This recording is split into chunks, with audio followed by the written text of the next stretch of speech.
Roll sound and we are live. Okay, good morning everyone in Lisa Vaj's amazing Boss Witch Club.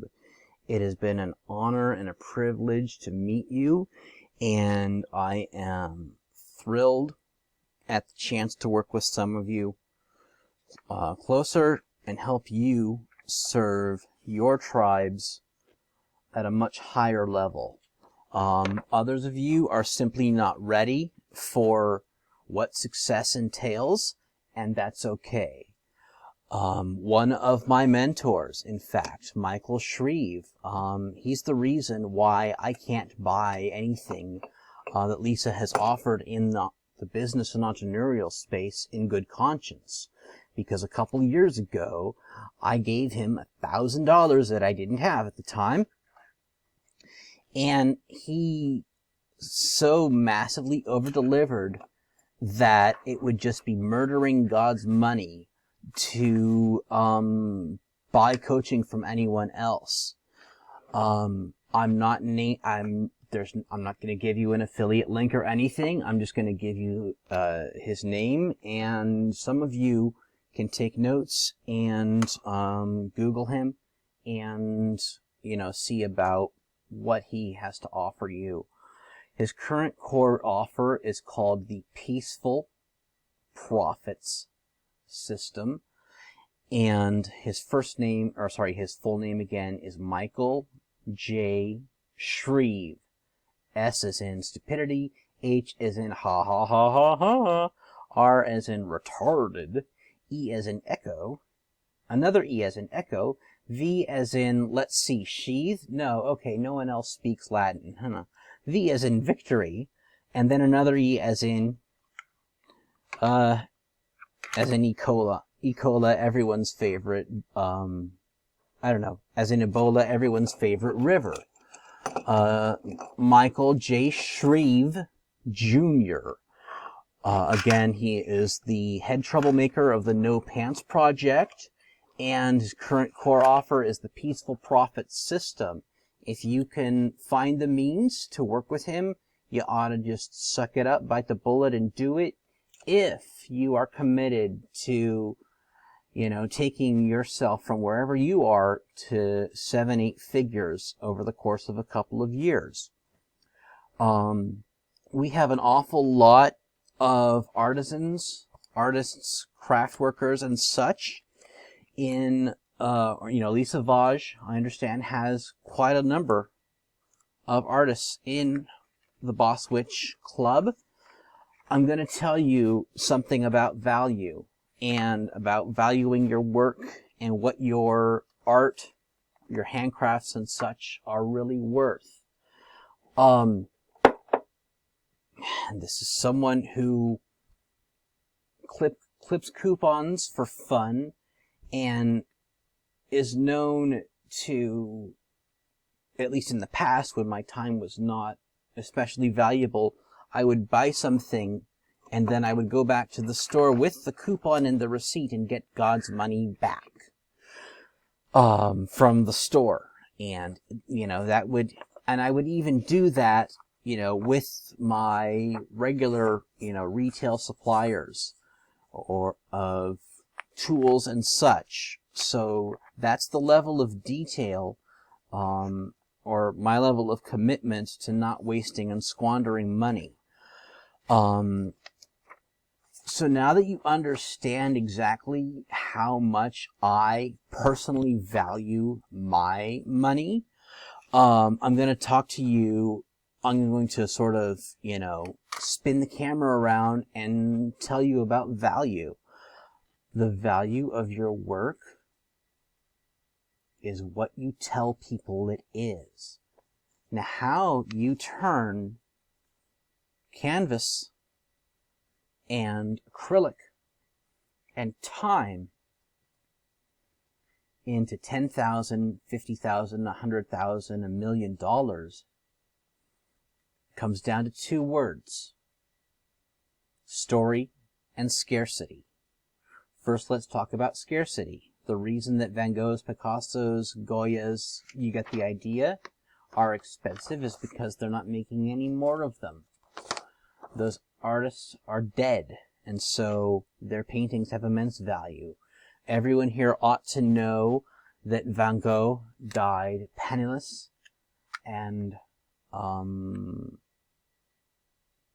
died penniless. If you didn't know that, well, hey, Western civilization does a piss-poor job of supporting its artists. So that's one of the reasons I'm making time at the beginning of my day to share this, record this, and boy, I hope that the audio is good. So, scarcity. How many, limited edition. You are painting a canvas, and you want to sell it, one of 500, one of 100, autographed by the author. Now, a minute ago, I said there were two components of creating value. Ex nihilo, just Latin, means out of nothing. Sorry, that's the way my brain works. It's why I'm talking to y'all. The two pillars were story and scarcity. Those of you who are in the business of who have the means to just buy a book, read it, and take action, ought to buy a book called Wired for Story. But here's the essence. The value of something has nothing to do with its material components, what it's made of, because what it's made of and such. Its value comes from the story you can tell about its creation and its creator. Why can I sell runes for, gosh, $80 to $85, lickety split? And if I had my act together, which I probably never will, sell them for $800, $8,000, because I can tell the story of who created them. Handcrafted by, a guy who's an absolute nutcase, but he also seems to know one or two things about manifestation. The guy who other witches, wizards, warlocks, magicians, sorcerers, I don't know, shiny happy people, the guy that the magician cast and the witch cast of the society, or of the New Age society, go to when they have a real bad problem.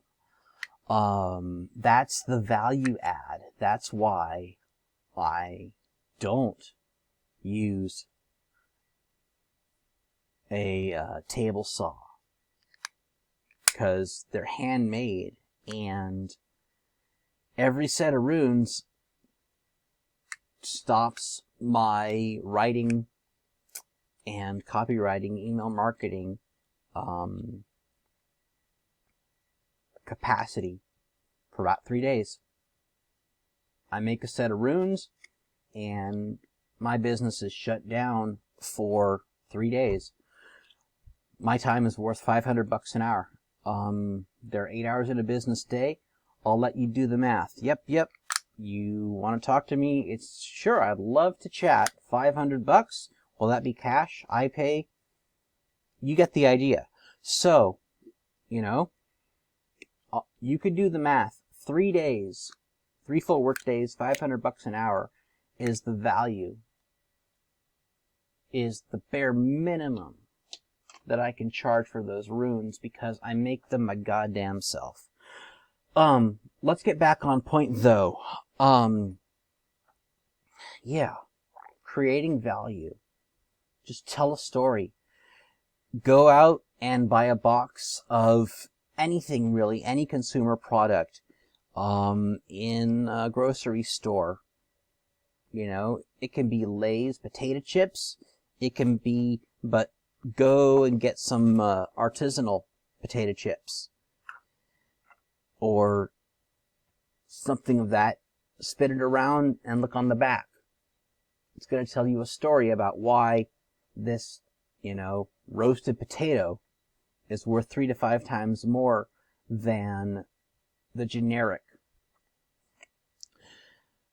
that is what you do with stories. You tell a story about something, and you paint pictures with words, and you give your customer, your prospect, a glimpse into the world of your craft and art, your love for making what you make. And when you can put into words, express in words, your love of your craft, the money inevitably follows. But the knack is you have to present your story in a certain way. I think I've covered that. Okay, let's talk about the other reason I'm recording this video. Boy. Well, it's still rolling, and we'll do just a minute or two more. I know, without having to ask, because I've already done precursory research, I know that a couple of Lisa Vage's peeps are in the patrician class. You know who you are. Once you heard about Robinhood, you signed up, you bought 99 more shares of the free stock that you got, and you wrote a covered call that gave you the best return on your investment. Then once you heard about First Trade, you signed up, you bought 99 more shares, you wrote another covered call, and when you got called out, you liquidated your position, handed the money over to your money advisor, and went back to, had the butler put another kettle on. I'm talking to you right now. There are going to be opportunities for you that will arise in now and in the future. And right now, you can get in early and get the deal of a lifetime. You want a place for your money to go to work? I can find a place for it. You have to reach out to me. I have my own folks I look at who I attend in that manner, so I don't really need to be any more specific. You can spell my first and last name. Google is a thing. Figure it out. How much more time do we have? Barely 2 minutes? Better make it good, huh? Dunno. 3 more minutes. What else can I talk about?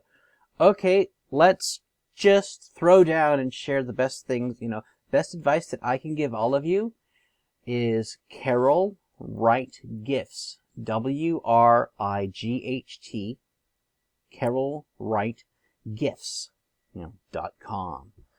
And after telling grown adults how to use a search engine, go there, click something, buy it. When it arrives, open your catalog. Find something you like, buy that too. Congrats, and then just watch, open your mail, and learn and observe and take notes. Congrats, you now qualify as a grandmaster of direct mail marketing. It's not a secret anymore, because I've just shared it, and I know I'll catch hell, but I'm good at dealing with hell, where I live anyway. So yeah, that's just how it's done. You find people in your marketplace who you want to serve, or who are serving the customers you want to serve, and you buy from them to your level of risk tolerance, comfort, cash flow tolerance, and you observe. I am just out of here. It has been an honor and a privilege. I thank you so much for the opportunity. I hope I remember to turn my microphone on. And we're out.